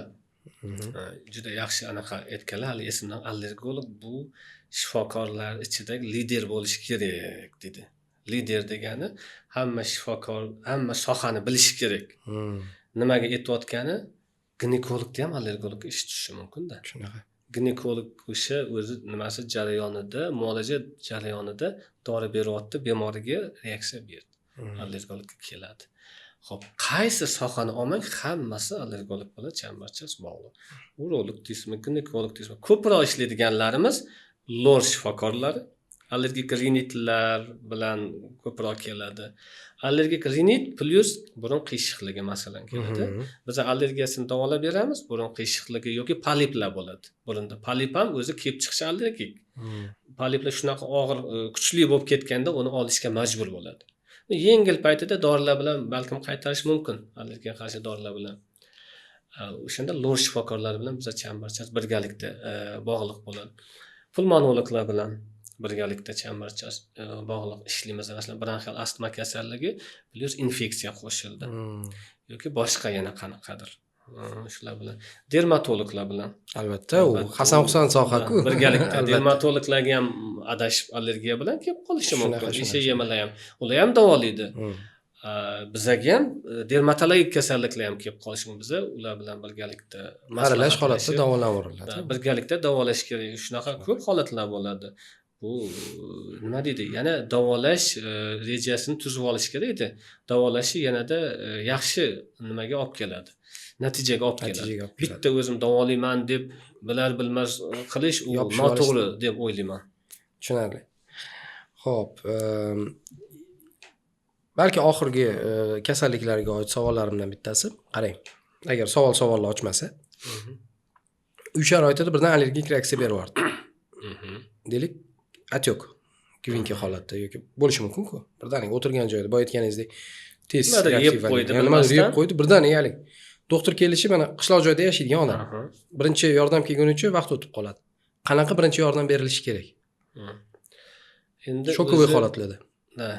O'zi allergiya har doim ham birdaniga og'ir holatga, birinchi marta og'ir holatga olib kelib qo'ymaydi. Yo, deylik bo'lishi mumkin-ku, to'g'rimi? Bo'lishi mumkin, endi qaysidir doni bilmasdan ichib qo'ydi. Birinchi o'rinda deksametazon qilish kerak. Agar haqiqatan shish bo'g'ilayotgan bo'lsa, doktor uzoqda deksametazon qilish kerak. Ko'pchilik analgin dimidron qilishadi. Bu xato.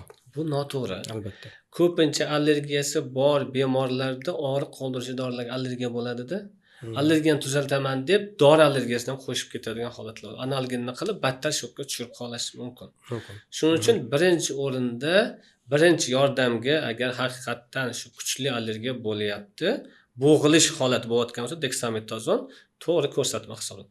Agar oddiyroq toshma toshish, qichish, esha yema bo'ladigan bo'lsa, boyagi diazolinni ichsa bo'ladi yoki suprasini ichib, keyin vrachga borguncha holatdan borguncha birinchi yordam sifatida qo'llab tursa bo'ladi. Tushunarli. Hasharot chaqqan holatda ham, masalan. Hasharot chaqqanda ham ko'pchilik hasharotlarga, ayniqsa arilarga allergiyasi bor bo'ladi bemorlarimiz. Shunaqa paytda agar o'zi biladigan bo'lsa, yonida dorilar olib yuradi. Deksametazon biz ham aytamiz, yoningda mana bu dorilarni olib yurgin deb yozib beramiz. Allergik pasport deymiz. Shu yonida ushlab yuradi. Hattoki masalan shokka tushib qoldi, kimdir, nima ekan bu, nima kasal ekan bilmaydi tashqaridan. Vaholanki uni ari chaqqan to'xtab tushunchani qarasa, bunda aridan allergiyasi bor, mana dorilar qilinsin degan yozuv ham bo'ladi-da ko'pincha. Shunaqa bormi shunaqa ko'tarib yuradiganlar? Allergik pasport ko'tarib yuradiganlar? Necha marta o'limdan qolganlar majbur ko'tarib yuradi-da. Chunki vaqtida yordam berib 5-10 minut ichida yordam bermasa, u ketib qolish ehtimoli bor-da. Shunaqa paytda sirasi agar yonida bo'ladigan bo'lsa, deksametazonni urib olish kerak bo'ladi. Agar tushunadigan odam bo'lsa, medik bo'ladigan bo'lsa, unda davleniya haqiqatan past bo'lsa, adrenalin qilish mumkin teri ostiga. Faqat uni ko'pchilikga anaqa bermaymiz, tavsiya bermaymiz, chunki uni juda ko'p asorati deymiz, nojo'ya ta'sir. Infarktga olib borishi mumkin. Ozgina ko'p qilsa, yurakni shunaqa 300 gacha o'ldirib yuborishi mumkin, davleniyani ko'tarib tashlab, boshqa kasallikni orttirib yuborishi mumkin. Endi chet elda dozatorli epifen degan dorilar bo'ladi. Ular o'sha boyagidagi shokka bir o'tkazgan bemorlar yozib, ular ro'yxatda turadi, shunaqa olib yuradi. Shunaqa paytda boshlandi, bo'g'ilishlar qiladi, chiqiladi, bo'ldi, ketaveradi. Shunaqalar balkim bizga ham kirib kelishi mumkin. Tushunarli, balki. O'zi shu yetmay turibdi bizga. Xo'p. Endi qarang, mana allergiyaga oid barcha savollarga qisman javob berib o'tib ketdik. O'zi asli bizning maqsadimiz har bitta uzki spetsialistni tor doiradagi mutaxassis chaqirib, umumiy suhbatlarni qilib, keyin har bitta kasallik bo'yicha alohida gaplashish. Keyin ko'rsatuvimizda balki krapivnitsa mavzusida siz bilan ko'rishamiz, xudo xolasa. Bu odamlarning talabiga qarab, chunki mana yordamchilarimiz statistika olib borishadi, qaysi kasallik ko'proq uchrayapti va sizga albatta taklif bo'ladi keyinchalik. Vaqtingiz ayamagani uchun rahmat. Endi bizning ko'rsatuvimizda an'anasi bor. An'anaga ko'ra bir ikkita savollar beraman sizga. Afsuslanganmisiz vrachlik kasbini tanlaganingizda? Mana bo'ldi, mana shu xalatni ertaga kiymayman, bo'ldi. Tugadi deydi odam. Bu siz ham odamsiz, temirdan emassiz. Shunaqa shifokorlik kasbi biz o'qigan paytda ham domlalarimiz o'rgatgan bir umr o'qiyman desang shifokorlikni tanla. Sen bemorni har xil gapiga tayyor tursang shifokorlik tanla. Har xil bemor bor. Shunaqa xursand bo'lasiz, bemorlar doktor sizdan tuzaldim, necha yillik kasalim tuzatordingiz desa, biz qanchalik xursand bo'lamiz. Shunaqa bemorlar borki, toifa har xil odam borda. O'zi tuzalsa ham tuzalmayapman. Bo'lmayapti. Injiq odamlar bor. Injiq odamlar borda, o'zi tuzalish xohlamaydigan odam deymizmi ularni? Qutqara olmaysiz hamda ularni. Da. U o'zi miyasiga buyruq berib qo'ygan. U bu kasal tuzalmaydi deb. Ixlos qilsa tuzaladi. Shunaqa bemorlar bor. Shunaqa yoki sizni doringizdan keyin men battar bo'lib ketdi. O'zi bo'lgan, og'ir holatda kelganda, Men senga yetmagan edim o'zi ahvol og'ir. og'irligini yetmasdan amallab mayli yordam beraylik qo'ldan kelguncha deysizda, shunaqa norozi bo'lib ketib, shunaqa holatlar bo'ladiki, shifokorlikda bekor tanlaman deb o'ta ozgina o'tib ketadi. Lekin u narsaga har bitta shifokor tayyor turishi kerak. Shifokor bo'ldingmi? Bo'ldi, sen bir umr o'qishing kerak va bemorni ham har xil gapiga chidab berishing kerak. Shunaqa joyi bor. Endi chidab berish deganda ham uni har xil nimalarga qo'yib qo'yish kerak emas. Uni hammasining huquqlari bor. Shifokorlik huquqi bor, bemor o'zining huquqi bor. Endi baribir bemorga yon bosadi-da shifokor ham. Baribir har bitta shifokor bemorni tuzatiy deb harakat qiladi. Hech qachon buni battar qilay yoki boshqa qilay deb tuzatiy deb harakat qilganda noto'g'ri tushunadiganlar ham birovlar bor, yaxshiligingizni teskari tushunadigan holatlar ham bo'lib qoladi-da. Mana shunaqa holatlar bor. Yoki shifokorlikda ko'pchilik endi bunga nima deymiz endi farosat yetishmaydi deymizmi odamlarda. Kechqurun 12larda ham masalan oddiy narsani so'rash uchun telefon qiladi. Doktor, men bu dorini men bunaqa ichsam maylimi deydi. Bo'ldi, sizni uyqungiz o'chdi endi, uxlay olmaysiz. Asab buzildi. Ertaga qanaqa kasallar qabul qilishingiz kerak. Shuning uchun shu tomonlari bo'ladi, qiyinchilik tomonlari. Shunda aka 10 yil oldingi bemorlar bilan hozirgi kecha kunduzdagi bemorlarni dunyoqarashi o'zgarganmi? Albatta, o'zgargan. 10 yil oldingi bemorlarimiz shifokorga ishonib o'zini topshirardi-da. Hozirgi bemorlar ko'pchilik internetdan sizni tekshiradi. ChatGPT'da tekshiradi, undan tekshiradi, bundan tekshiradi. Shu dorilarni ham nojo'ya ta'sirini faqat o'qiydi-da ko'pchilik. Doktor, men bu dori menimcha nojo'ya ta'siri bor ekan dedi. Men aytaman bemorlarga, siz nojo'ya ta'sirini o'qimang, sizga mumkin emas. Biz sizni tuzatish tomonini qilamiz. Agar har bitta dorining nojo'ya ta'sirini o'qiveradigan bo'lsangiz, hech qachon tuzalmaysiz deymizda. U sizni bor yana ana internetdan tekshiradi, bu to'g'ri qildi, bu boshqa bo'ldi, bu yerda individuallikni talab qiladi-da ko'pincha. Boshqa ana qo'shnimga ana dori bergan ekansiz, menga ham bersangiz bo'lmaydimi deydiganlar bo'ladi. U qo'shnini organizmi bilan sizni organizmingiz boshqa. Hattoki shunaqa holatlar bo'ladi, allergiyaga qarshi dori berib turibsiz-da, o'zi allergiya berib oladi. Shunaqalar bo'lgan. Deksametazonning allergiyasi bor. Doktor, menda deksametazonning allergiya bor, meni davolang. Biz individual yondashilgan holda yo'lini topib olamiz shularni ham. Shuning uchun hammada standart bo'lmaydi. Bu organizm o'rganib turib qaysi dori to'g'ri keladi. Shu dorini bersak boshqa joyga ta'sir qilmaydimi?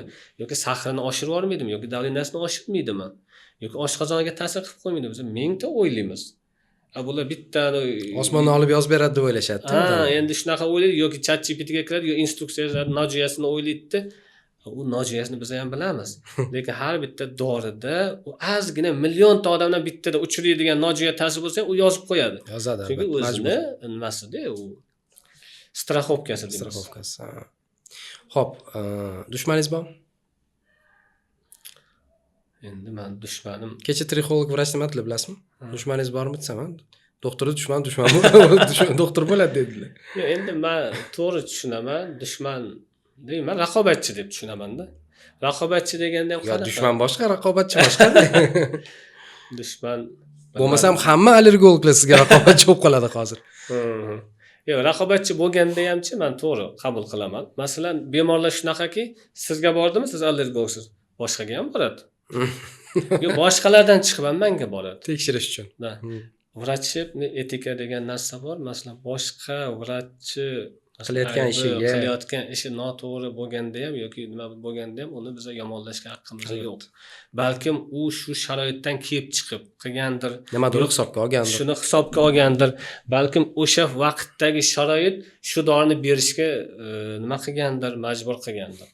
Shuning uchun tushunishga harakat qilish kerak. Savolim nimaga undan iborat edi? Dushmaningiz bormi so'rayotganim. Shunaqa vaziyatlar bo'ladi.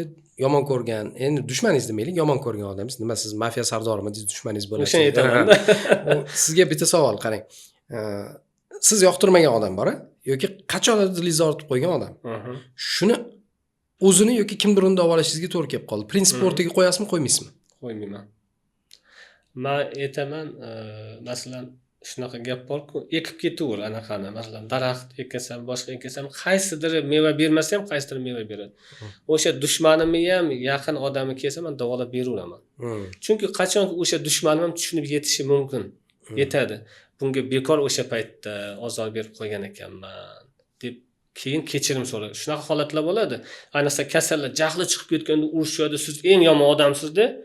Mayli qarindosh yotqizib keyin oxirida tuzatib bergandan uzr, o'sha payt jahlim chiqib ketdi. Siz yaxshi odam ekansiz, tuzatib berdingiz degandan keyin shunaqa xursand bo'lasiz. Yelkangizda tog'adarlar, tog' ag'darlar. Uni mazasini faqat ichida yurgan odamlar biladi. Shunaqa. Xushnudin aka, balki og'riqli mavzu.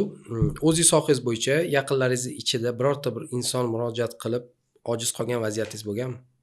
Oila a'zolaringiz, yaqinlar. Mayli, agar kasal bo'lishmagan bo'lsa, yaxshi, bosh ustiga. Lekin mana yaqinda pulmonolog bilan gaplashganimizda o'zlari aytibdilar, pnevmoniya bilan otam больницада yotibdilar. Og'ir holatlar dedilar. Siz nima deysiz? Shunaqa holat bo'lganmi? Endi meni soham bo'yicha murojaatlar bo'lmagan. Bo'lgan taqdirda ham Xudoga shukr hali unaqa og'ir vaziyatga tushmaganmiz. Boshqa soha bo'lgan taqdirda ham endi doktorlar tanishlari ko'p bo'ladi. Boshqa soha bo'lsa telefonlashib, gaplashib, o'sha hamkasblar bilan maslahatlashib davolaganmiz. Unaqa holat. Prinsipingiz qanaqa? O'zingiz yaqiningizni o'zingiz davolaysizmi yoki boshqa doktorlarga o'xshab prinsip qilasizmi? Endi yengilroq bosqichlar bo'lsa, masalan, davolashga ko'zim yetadigan bo'lsa, o'zim davolayman. Shunaqa holatlar bo'ladi. Men sohamga to'g'ri kelmaydigan, boshqa qo'shimcha kasalliklar bo'ladigan bo'lsa, albatta men boshqa mutaxassisga beraman. O'zini mutaxassis shug'ullansin deyman. Tushunarli. Xo'sh. Va oxirgi savolim. Tibbiy podkast loyihasini mana ozmi ko'pmi tanishsiz. Yana kadr ortida ham sizga tushuntirib berdim bu narsa haqida. O'zi umuman bunaqa podkast yo'q edi O'zbekistonda. Ya'ni mana rossiyskiy kontentlarni ko'rsangiz, Rossiyada mashhur vrachlar bilan o'zi asli qahramonlar, qo'shiqchilar, kechirasiz domlalar hadib chiqarish kerak emas-da. Asosan doktorlar, o'qituvchilar, o'sha jamiyat rivoji uchun kerak insonlar. Qahramonlar o'zi aslida bular. Bular nimagadir parda ortida qolib ketganda, afsuski bizda. Haqiqiy qahramonlarni biz ko'rmaymiz aslida. Bu loyiha sizga qanchalik yoqdi va fikringiz qanaqa? Juda ham xursand bo'ldim. Birinchidan meni o'zingizlar topdinglar. Men hech qanaqa murojaat qilmadim. Meni chiqaringlar deb o'zingizlar topib, mana shu loyihaga meni loyiq deb topsizlar. Avvalambor tashrif uchun kattakon rahmat. Juda ham rivojlanadi deb o'ylayman, chunki hozirgi kunda hamma nima deydi, 100% ideal odam bo'lmaydi-da. Qaysidir soha bo'yicha baribir shifokorga murojaat qilishga to'g'ri keladi. Albatta. Shuning uchun men ishingizlarga omad tilayman. Juda ham xursand bo'ldim. Bundan ham rivojlanaversin va yana chaqirsanglar biz beminnat har doim kelib sizlarga xizmat qilamiz. Rahmat katta. Xalqimiz uchun asosan bu narsalar bo'lyapti. Xalqqa qanchalik yordam bersak, shuncha xursand bo'lamiz. Shunaqa. Endi sizni millionlar eshitadi, xudo xolasa. Ko'pchilik ko'radi. Va agar allergolog sifatida bu kishining maslahatlari kerak bo'lsa, hozir kadr ortida biz ya'ni kelishib oldik. Balki norasmiy shartnoma qilib oldik. Ya'ni kim agar tibbiy podkast ko'rsatuvini ko'rib, aynan Xushnud Saparbayevich o'zlariga murojaat qilish istasa, ko'rsatuv ostida havolalarda bu kishining kontaktlarini qoldiramiz. Istagan vaqtingiz faqat o'sha etikaga rioya qilgan holatda kechasi 12 da emas, kunduz kuni bemalol murojaat qilishingiz mumkin va klinikani ham albatta qo'yib ketamiz. Allergik mavzularda savollar bo'lsa, bemalol doktorga bog'lanishingiz mumkin. Ko'rsatuvimiz an'anasiga ko'ra biz o'sha har bitta kelgan doktorimizga o'zimizdan biroz kichkinagina esdalik sovg'a topshiramiz. Bu kabinetingiz bir chekkasidan joy olsa, biz boshimiz osmonga yetamiz. Salomat bo'ling. Rahmat, sog' bo'linglar. Vaqtingizni ayamasdan bizga tashrif buyurganingiz uchun, umuman loyihamizga ishonch bildirganingiz uchun kattakon rahmat.